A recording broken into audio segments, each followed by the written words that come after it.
Well, thank you very much for doing this, and happy Thanksgiving. I know you're very busy right now. Thank you. Thank you. Tell us about how different it is this year for you and how tough it's been. Yeah, of course. So we pivoted just like every other community, every other business, nonprofit, but the mission continues. So we try to find ways to go ahead and still get it to all the family members in our community, displaced seniors or whatnot, to make sure they get a meal. I think what we realize is people look forward to Thanksgiving as a way of rejuvenation, a way of hope. And we just want to continue the mission and make sure we can feed as many people as we can, even though we're not doing it in the convention center like we normally do. And some of the different things you had to deal with, turkeys, people might not think about it, but the deboning and all that is very manpower intensive. So you're using something a little different this year? Yeah, absolutely. So we had to get back to the drawing board and try to figure out how to utilize what we have at our disposal. And the arcade group actually came up with the clever idea of a turkey roll. It's used all the time in all kind of productions, but in particular in the commercial field, right? So you're able to get more volume, but you get a better yield out of it. And we don't need the manpower with all the deboning like you were mentioning earlier. So we're not packing the kitchens with a whole bunch of people, which would be our volunteers, which we love. We miss them, but nonetheless, we got to be safe for the pandemic. And anything we need to do along that way is just for the sake of staying healthy and safe. Now we're in the convention center right now. This is where you'd usually host 25,000 people who really need it around Thanksgiving, and it also brings them together. What's different? You're still working out of the convention center, right? Correct, yeah. So actually the arcade group is right now working in the kitchen. They're cooking, instead of running around the clock like we did last year, we're getting shifts 5 a.m. to about 5 p.m., but it's just the chefs this year. So we're not allowing volunteers to go into the kitchen for reasons of safety. And what's really cool is everyone in the committee or the staff for the arcade group took a test prior to, so they're kind of like in a little bubble. That way we can, maintain the integrity and make sure that the meals are coming out perfect, and they're not only are they going to be warm, nutritious, and great, but it's also going to be delivered in a contactless manner to where we are able to continue to keep everyone safe. And how many people are you feeding this year? And some are cold meals, some are hot, right? Correct. So we're prepared to do up to 10,000, and we're going to do a little shift. So in years past, we did everything on Thanksgiving, Thursday at the convention center, big party, community table. This year, we're going to break it up. It's very hard to have the manpower to go ahead and deliver all these meals in a single day. So what we did was we partnered with a lot of local nonprofits, and we were able to get the buy-in. So they're going to come in on Wednesdays and collect a whole bunch of meals that are cold, right? That way when they deliver them later on that day or in the morning with them, they're able to have reheating instructions. That way the day of, they could reheat. Now, we traditionally do about 2,500 meals on the day of Thanksgiving outbound, right? So with that being said, we're still going to do that. Nothing's changed. We've been doing that for 10 years. So that the warm meals, the hot meals. Warm meals, hot meals, yep. And then they'll be ready to go right when they receive them. So they're going to have, all the goodies and all the traditions and the trimmings like they have in the past. Now, when you announced this and the 10,000, didn't take long to fill up. Oh no, it was, obviously we're thankful for everything the city's done for us over the many years. But yeah, when we said 10,000, it filled up really quickly because there's a lot of people that are scared. There's a lot of people that still can't afford a meal, especially a Thanksgiving dinner. But the beauty is that there's people that just, with the whole pandemic, a lot of people haven't even seen anybody. They haven't left their home. So the fact that we're able to still take that cheer and that joy to their home, I think is going to speak wonders. And now for those who've lived here, they know about the Raul Jimenez Thanksgiving Dinner that has gone on for decades. For those who don't, and you grew up with this, right, how do you describe it to them? Wow. So if you haven't been to one of the events in the past 41 years, it's something that you could not imagine that would be funded by people. It's not funded by, a group or anything like that. It's funded by the people. All the donations come in from, our sponsors, our generous donors, even the people that send $5, $10. I mean, $5 feeds a family of 2. So $10 feeds 4. So when they do come out here, it's just fun. It's just being truly grateful for what we've have in our lives, count our blessings.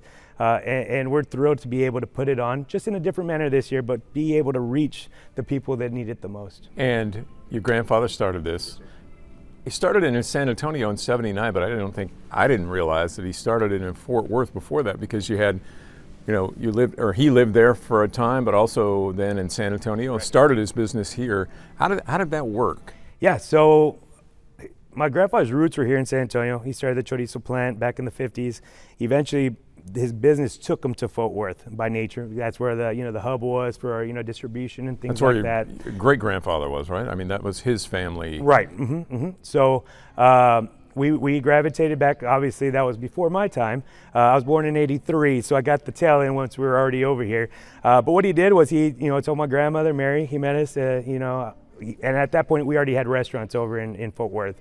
And he said, I want to give back to those who have been with me this whole entire time and be able to share the appreciation that they've given to me over the years. And so, of course, my grandfather was thought big. So when he said a few dinners or a few meals, it ended up being about 100, 200 on the first day. And my grandma was like, you said a few? He goes, yeah, but we can feed so many more people and we have the food, so why not give it? So that's kind of how it started. And then surely, but we gravitated back. In 1979, we had the first event here, and it's been a complete blessing ever since. The city's embraced it, and the legacy continues. And in Fort Worth, it didn't last after the family left, which is kind of sad, but the business people there tried to keep it up, and they just didn't have the support. Correct. So in the beginning, my grandfather funded out of his pocket, majority of it, and then as the years went by, we got a little traction. Well, when we moved down to San Antonio and brought everything back this way, some of the local businessmen tried to keep it up, but realized it was a burden. It was expensive. It cost a lot of money to do that and a lot of time. I mean, realistically, it's time, really. And it went for a few more years over there, and then it just kind of phased away. But nonetheless, we were already here in San Antonio, kind of doing what we started over there. It just kind of translated over here, back in our home, our roots. Now, what was it like growing up in the Jimenez family? Well, we don't have a Thursday Thanksgiving typically. After Thursday. No football? I mean, we watch whatever we can in the dining halls. Just quick little glimpses, but we're turkeyed out by the end of the day. I probably don't have turkey anytime soon, but we've adapted. I mean, we'll probably do like a Thanksgiving dinner on a Friday or a Wednesday, just not that same day, because that day we actually eat it with the family. We have the community table. Nobody wears specific hats. Nobody has job titles. We're just all there for the common goal of giving and being thankful for what we have. That's really what makes this event so special. And when you were growing up, was it just ingrained in you, this kind of service? Yeah, it's funny because my grandfather's been such a giving man his whole entire life. My dad, same way. As a boy, this event already grew to where, it was already doing masses. I was covering it when you were born. Yeah, so yeah, exactly. So you've been doing it, and you've seen it. So for us, it was more like, wow, like what's going on here? It's a big production. And as I aged and as I got older, I was able to see what it really was. You'd be amazed by the stories, by the people that come out here year after year that are actually telling you life lessons and what to be appreciative for.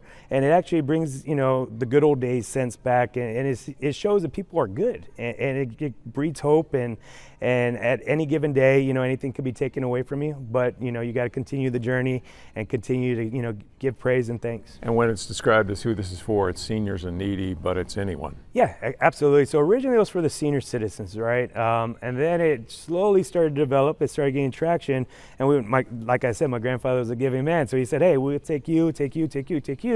Next thing you know, now we're doing homeless, we're doing displaced veterans, we're doing anyone that might have just lost a loved one last year. It's very unique that I've learned a lot of stories from people that they might have been on their last leg, empty-hearted, and they came out here and it changed their whole life around. It gave them more hope. It gave them that desire to continue. And I think that's really what the dinner stands for. It stands for, hey, everyone's here for you, and it doesn't matter. Just come, enjoy yourself. There's a lot of people here that are doing this out of the kindness of their hearts, and that's really why it's the Feast of the Heart. And it's not just feeding the people, but it's a community event, and people getting together, and you see people dancing and talking, and it's as much a family Thanksgiving dinner as it is meals. Right. So the beautiful part of it is, I have my daughter, my sister has her kids, and they've all been in the process every year since they've been born, or at least come by for, just to say hello. But it's teaching our youth to be appreciative. I mean, we live in such a busy society that it's hard for them to think, oh, I can't just order on Amazon, you know? It takes hard work, it takes dedication. I mean, it takes a lot of things, and I think it really hits home. It's not only a life lesson for a lot of families, but it's just to say, hey, look, kids, and look, family, like, we are blessed. We are grateful. We have our health. We might not have everything in the world, but we have a lot. And I think it really hits home. And then just the interaction between everybody. It's just everyone's there for, you know, one goal, and just to, you know, give. And that's one of the things that it teaches, and the thousands every year learn and enjoy and get as much as the people who are out sitting down and enjoying the meal. Absolutely. I know volunteers, my kids, you know, who have, if they see even a little part of this, they've learned something. Right.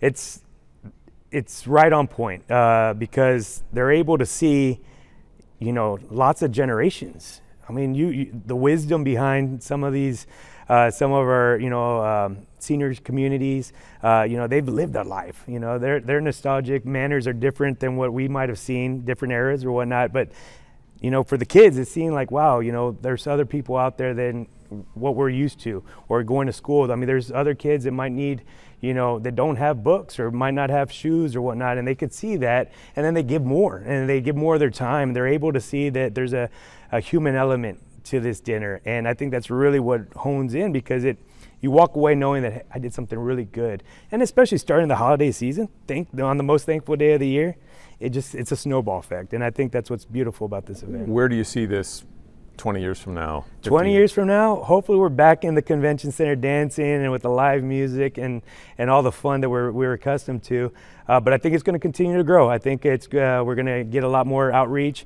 I think one of the beautiful things about this year is we were able to partner with so many nonprofits, and I think there's a lot of ways that we can help, because, I mean, realistically, one meal on one day of the year doesn't solve a lot of problems, but it rejuvenates hope and the wisdom behind giving thanks. And I think that if we can intertangle with some other our nonprofit partners, brothers and sisters, that we can do a lot.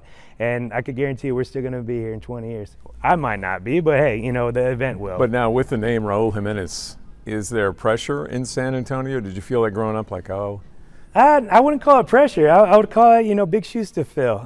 You know, even to this day, I have people that talk about my grandfather, talk about the restaurants, the chorizo factories, things like that. My dad, I think the nostalgic value of that makes me realize that my grandfather was larger than life without actually, you know, because he gave his heart, and it didn't matter. I mean, if he had a shirt off his back, he's going to give it. He was just that kind of nurturing, wonderful person that it's hard to come by. And on the flip side, my grandmother was like a walking angel. I mean, she was a saint. So, you know, with them put together, I learned a lot and realized that, hey, we have a lot to be thankful for. We're blessed, and it's just a matter of just counting those blessings and giving praise and just saying thank you, you know, and I think that really hones in. Did you feel pressure to be in the food business?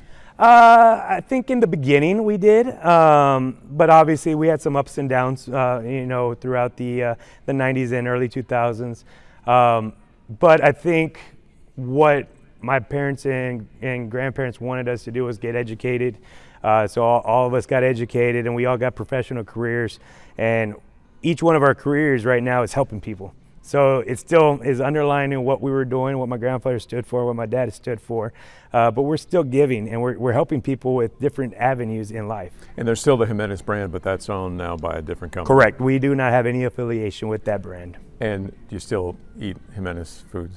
Oh, I mean, hey, we you know, I love Mexican food, but it's just, you know, different. It just really depends. And now your grandmother died, was it last year? About a year and a half ago, yes, so she passed. But the family is still very involved. How does that work? Oh, well, believe it or not, we're a small family. So my aunt, my brother, Arthur, my sister, Jessica, myself, and then I have my mom that's still within our circle, and then I have one uncle. So outside of that, we're very small. So we've been blessed to have committee members that are just like family. The arcade group has been amazing. They've been with us for the long haul, and it's amazing just knowing that there's so much support, because it's a volunteer basis, and it's just great. And how can people still help? Because you still need help for this year, for next year, for... Right, so obviously donations are always key for us as a nonprofit, RaulJimenezDinner.com. You know, $4, I mean, $10 feeds 4 people. So that's always still there. This year's been different. The pandemic's changed a little bit. So our volunteerism has kind of capped out to where the CDC guidelines and the city has kind of worked together to kind of come up with a game plan. Since we are doing a lot of deliveries, we're blessed to have it fill up in 2 hours. From the outcry of support, everyone came through. San Antonio's just resilient and an adaptable city.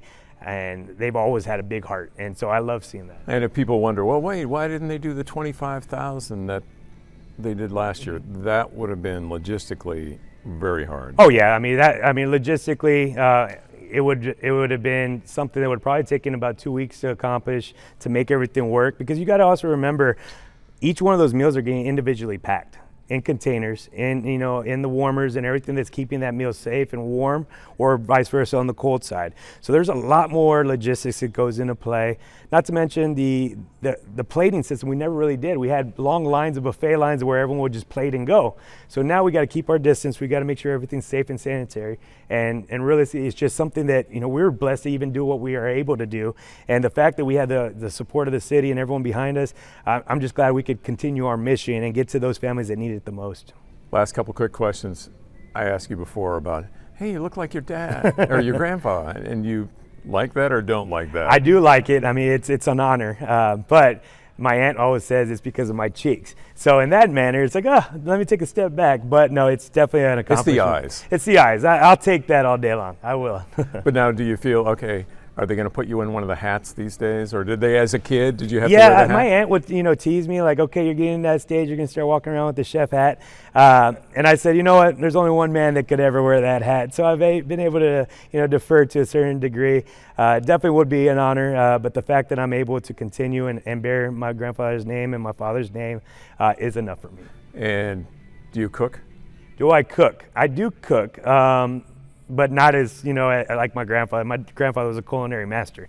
But I do cook. I like to barbecue, have, friends and family over and, be able to, share. Did they say, hey, your grandpa had to have some secrets. What do you got? What are you going to do? Oh, we still got the secrets. We do have the secrets. Okay. Yep. Mm-hmm. Well, thank you very much. Anything else I haven't asked you? You have some props here. Yeah. So what's really cool about what we've always done in the past is our school districts would get together and do a lot of things for the convention center, the placemats or whatnot. So since we're not going to have a mass gathering this year, we had the students with the North Side and Northeast Independent School Districts.